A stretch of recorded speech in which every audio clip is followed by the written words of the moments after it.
Now is a Republican Congressman Ken Buck from Colorado. He also voted against the GOP stopgap spending measure earlier today.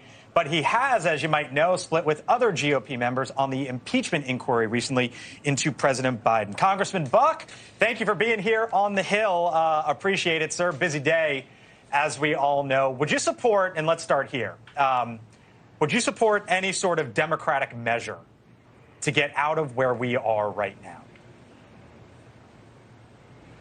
Well, I look forward to working with my Democrat friends on reducing spending. I look forward to working with them on reducing regulation. I look forward to working with them on strengthening our economy, reducing inflation. All those things are on the table for me. If they want to come to the table and work on those issues, absolutely I'll work with Democrats. Never opposed to working with Democrats. In fact, this vote that we had today was a bipartisan rejection of this irresponsible legislation by Kevin McCarthy. We had Democrats and Republicans voting against this bill. It wasn't just Freedom Caucus members as Republicans. We had 6 or 7 others who joined some Freedom Caucus members to vote against this. So I think we are working in a bipartisan way right now, and I look forward to working in a bipartisan way in the future.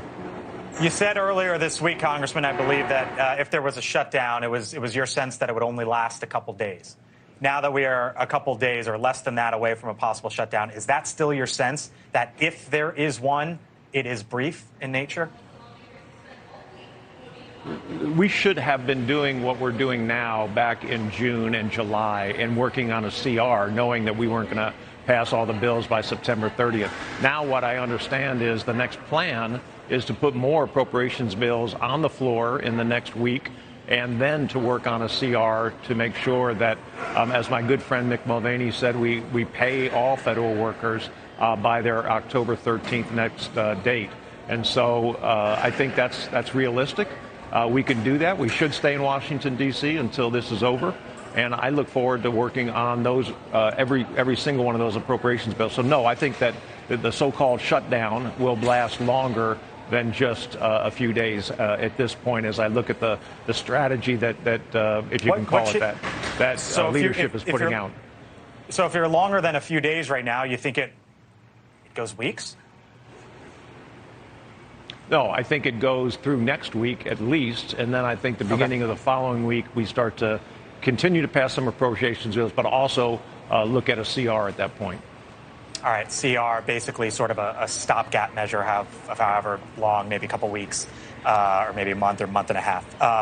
You know, Congressman, you're with some of the more conservative members of your party right now on this spending issue. You have been on the complete opposite side when it comes to impeaching President Biden, or at least the impeachment inquiry. You have said, for example, earlier this month that there was no smoking gun against the president. Of course, there was the first hearing earlier this week in the Oversight Committee yesterday. Wondering what your initial thoughts are after watching the hearing. Well, I have to tell you, Jonathan Turley, professor at George Washington Law School, said exactly what I feel, and that is that there isn't enough evidence at this point to warrant an impeachment of President Biden. I said it. I consider myself more of a constitutional conservative than I do a populist Republican. And I think we've got to abide by the letter of the Constitution and make sure that we don't just have an impeachment that is a retribution for a bad impeachment that occurred with President Trump. Congressman Ken Buck of Colorado on a busy Friday afternoon in the halls of Congress. Thank you, sir, for joining us. Hope you come on back. Appreciate it. Thank you.